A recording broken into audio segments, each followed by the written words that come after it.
And the result here, a pickup of 8. Leaves them with 2 to go on second down. And, Charles, you look at this defense, they were a very loose group coming into the week, knowing they kind of had the upper hand going into this one, taking on a team that hasn't won in a month and a half. And that works well for you if you establish your dominance early in the game against a team that's struggling. But if somehow they fashion some plays together early, knock them back on their heels, that looseness can be used against them. Then they're trying to scramble to make sure they get their game right.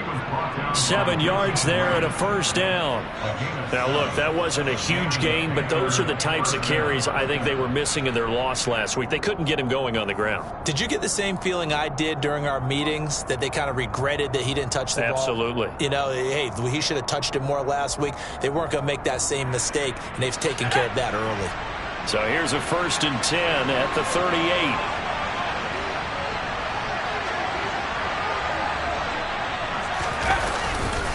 Again, they run. Again, it's McCaffrey.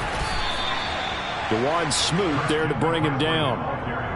Yeah, I don't know if it's exactly a win-win, but if you're on offense, you'll take that kind of a run, all right? It was kind of stacked up, found a little bit of yardage, and frankly, they're pretty close to staying on schedule on offense. The playbook is still open for the coordinator. Switching it up, Corral will throw here. And the Falcons get there. The Falcons get the sack. Down he goes. They'll wind up losing 10 on the sack, and it'll lead to a 3rd and long.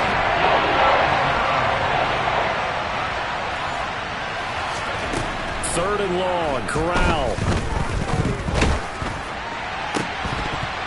And that is incomplete. Not a great start dropping his first target, but let's face it, it won't be his last chance because he'll get opportunities to make up for that one throughout this game. On is the punter, Hecker, as he gets this one away. Pulled in at the 24. 8 yards on the return following a punt of 41. And the Falcons will be taking over 1st and 10.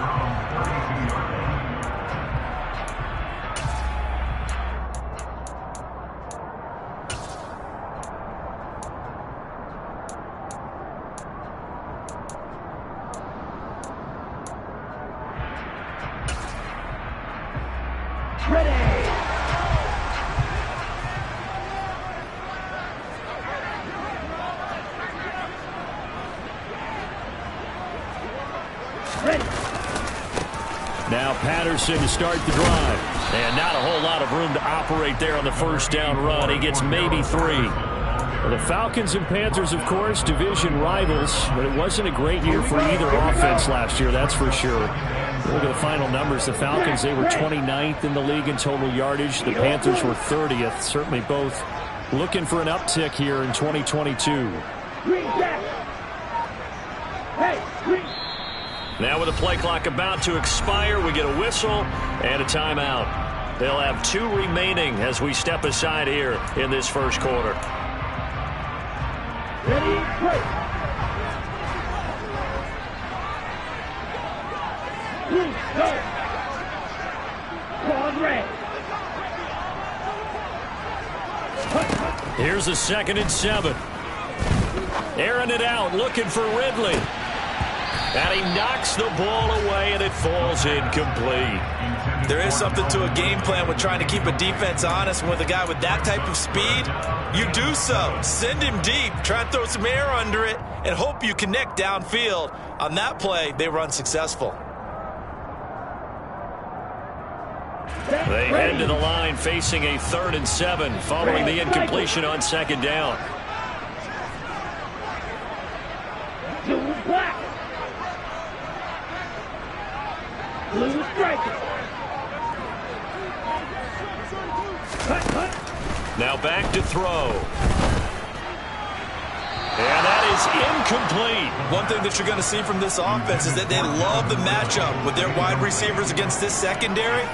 That one wasn't successful, but don't expect them to back away from attacking all game long.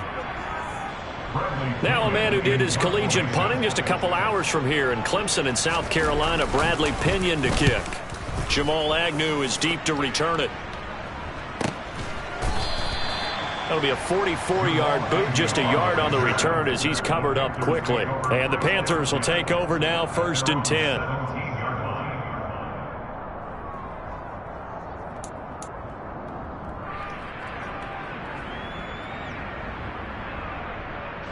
The Panthers out there and ready to begin their next drive. The last series for them, a little disappointing, forced a punt.